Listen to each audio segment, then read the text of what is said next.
Hello, everybody, and welcome back. Today, I'm making my NFL predictions, and I'm going to keep this short and sweet. A lot of games, I went through looking at the scores, and they're so out of place. The game order, you got Sunday Night Football in the middle, but we'll pick the games how I see them on here.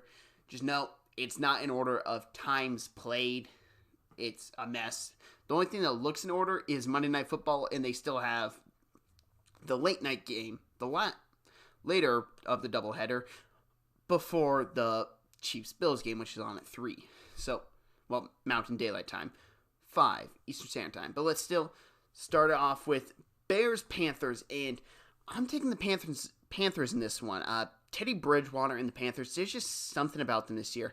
And I think it's just the fact that Matt Rule has them so well coached that they just don't seem to make mistakes.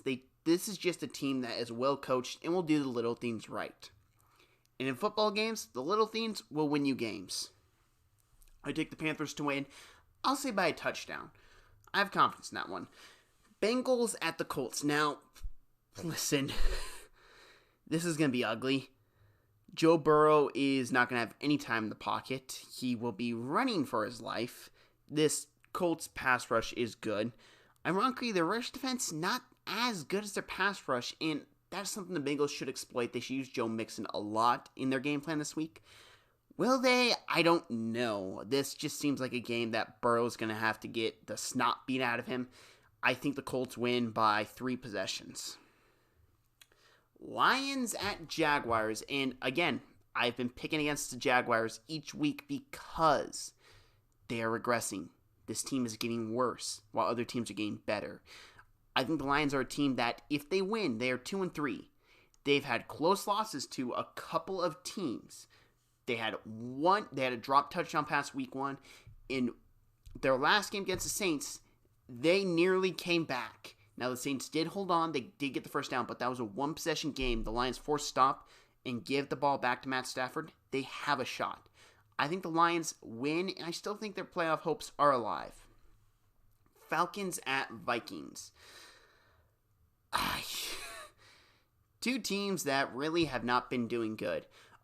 Falcons just fired Dan Quinn, thankfully. I think every Falcons fan thinks that, and every football fan should think that. Dan Quinn has not done a good job with the Falcons since really 28-3. Like, his whole tenure has been choking. So, do the Falcons come out and play better football without Dan Quinn? Yes, they do. I think the Falcons win their first game of the season, dropping the Vikings to 1-5, and the Falcons rising up to 1-5. Now, these are two teams I expected to be better. I didn't expect the Falcons to be in the playoffs, but I expect the Vikings to be in the playoffs. This is just a game that could decide who Trevor Lawrence goes to, as weird that is to say. Those are two teams that just aren't really good right now, and the Vikings are without Dalvin Cook. Even though I love Madison, I just don't think he's the player that Dalvin Cook is. Falcons win by a field goal.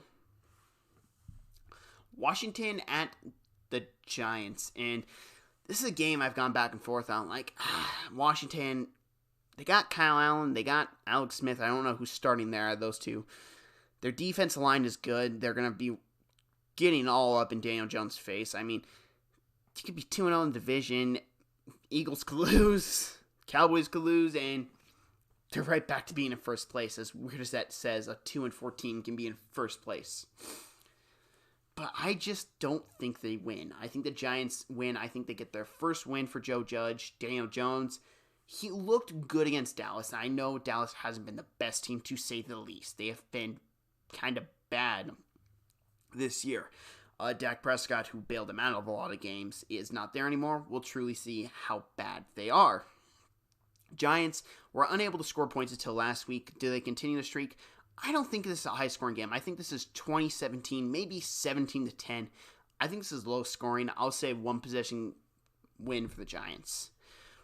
Ravens at Eagles, and this game is something to keep your eyes on. Because I have been thinking all week, they're letting fans in. This could be very interesting to see how long Carson Wentz is an Eagles quarterback if he lasts the full game. If Carson Wentz does not play good against Baltimore, those fans will boo him out of the building. I mean, you already had the sound guy booing him, trying to boo him out of the building. Imagine what I believe it's 7,000 Eagles fans will be doing, that's not going to be good. I would not be surprised if Jalen Hurts plays this game. I think the Ravens will dominate this one from start to finish. They just match up phenomenally well against the Eagles. This is a game the Ravens should win handily. I say they win it by 4 possessions. Browns at Steelers. Now, this is Myles Garrett's first game against Steelers since the whole Whack-A-Mason. Yeah, that was interesting to say the least. Ben Roethlisberger has a career record of 22-2-1 against Cleveland. This is a different Cleveland Browns team. This is probably the best coached Cleveland Browns team since they've come back to the NFL. I mean, Baker Mayfield, he's not elite. I wouldn't even say he's average, but he does what he's asked to do, and he does it well. This game will be decided overall in the trenches. It's the Browns O-line versus Steelers D-line. Who's going to win? And I look at that, and I just think, okay, I can't pick one or the other because they're both so good. I mean, Steelers, number 1 rush defense. Browns, I believe they're right up there for top rushing offense. I know Baltimore, and I'm blanking on the other team I saw that was there, but I know they're both up there. Cleveland, they're without Nick Chubb, so that scares me a bit, but Kareem Hunt is a phenomenal running back. And you almost want to pick Cleveland, but then you look at their secondary.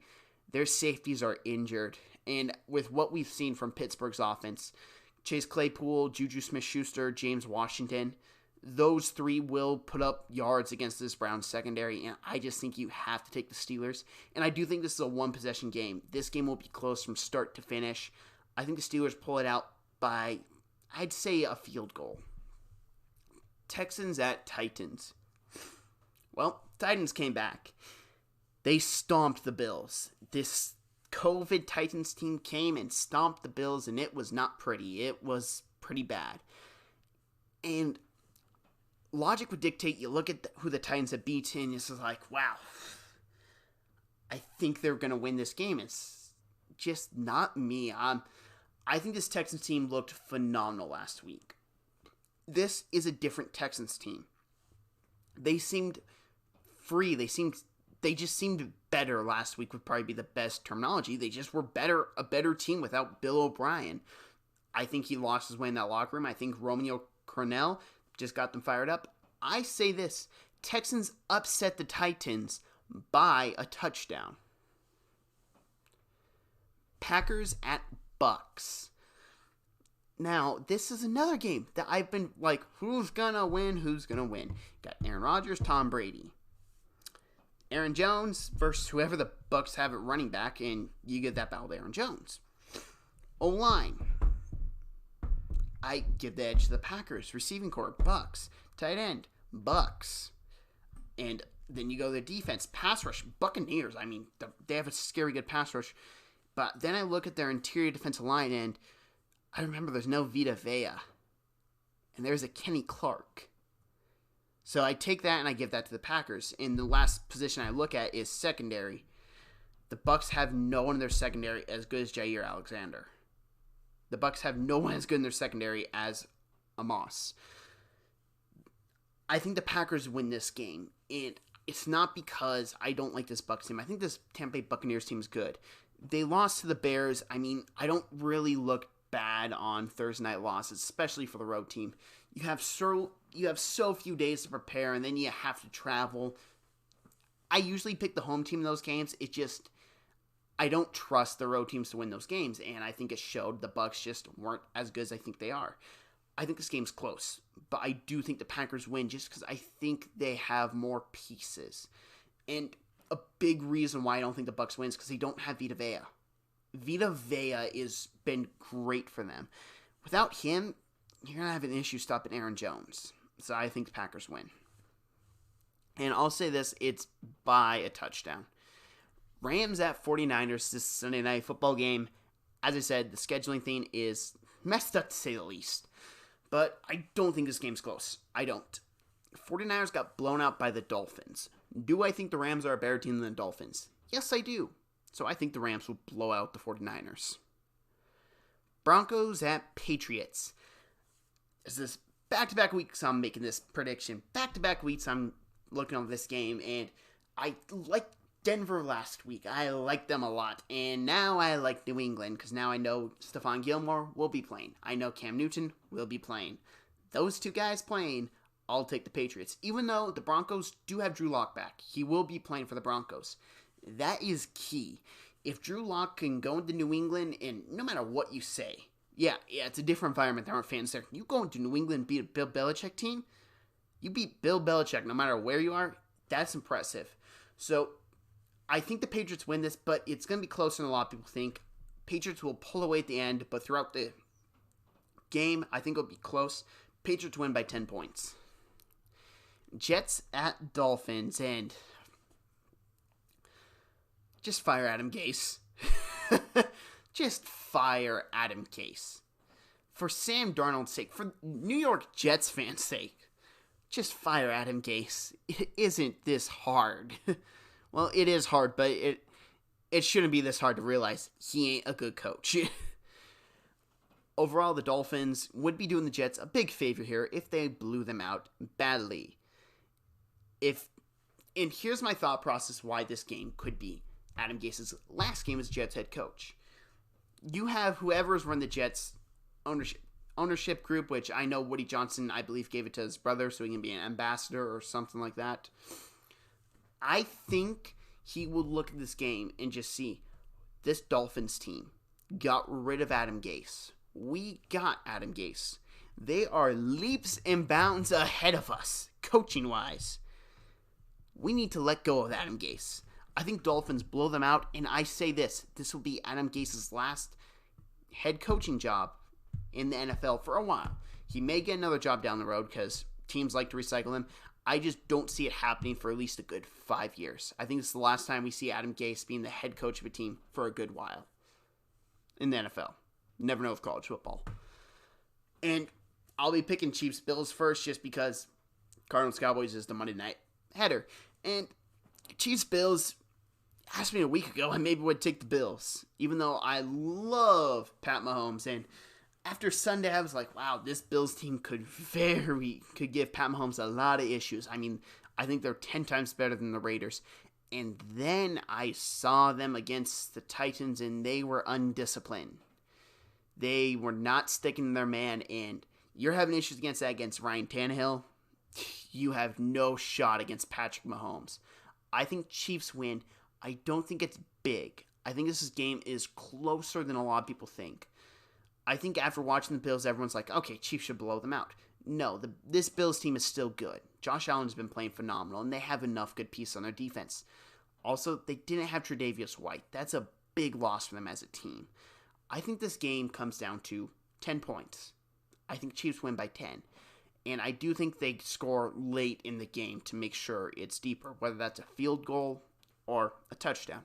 I think the game will be close throughout it. But how I just saw them handle when Ryan Tannehill scrambled, how they kind of just got all messed up and some guys left their men. Well, you're going to have more issues with that with Pat Mahomes. I think Chiefs win. Cardinals at Cowboys. Asked me this last week, I would have taken the Cowboys. But after what I saw in that injury to Dak Prescott, well wishes to him, his family, everyone around him, like right now, well wishes. That injury was nasty. Like, no other words besides nasty. And I hope he gets back. I hope that's not the last time we see him play football. It's a lot of hoping. And do I think he plays for the Cowboys again? I honestly don't think he will, because I don't think he'll be playing next season. I think it's going to be a year and a half injury of rehab and all that. I just don't see him playing for the Cowboys again. So right now we have to look at the Cowboys' current quarterback, in Andy Dalton. As it says in the bottom screen as I'm reading, Andy Dalton has lost 4 straight games on Monday night, which I believe started with the Houston Texans in the red BB gun comment by J.J. Watt, which is still one of my favorite comments in a post-game interview. I like the Cardinals to win this game, though. Not just because Andy Dalton, just because the Cardinals are offense. Cowboys have no defense. And I don't think that they'll be able to stop Kyler Murray. I don't think they'll be able to apply that much pressure on Kyler Murray. And if they do, he'll just scramble and get big yards. this Cowboys defense is not good. They're gonna have to make up the ground for not having Dak Prescott, and I just don't see them being able to do it. I think this Cardinals team blows out the Cowboys by 20 points on Monday Night Football. But hey, thank you guys for listening to this, and I hope you all guys enjoy a great weekend of football, even though it's going to feel like a week with having 2 Monday night games, which we rarely get. But hey, everyone have a great day, and peace.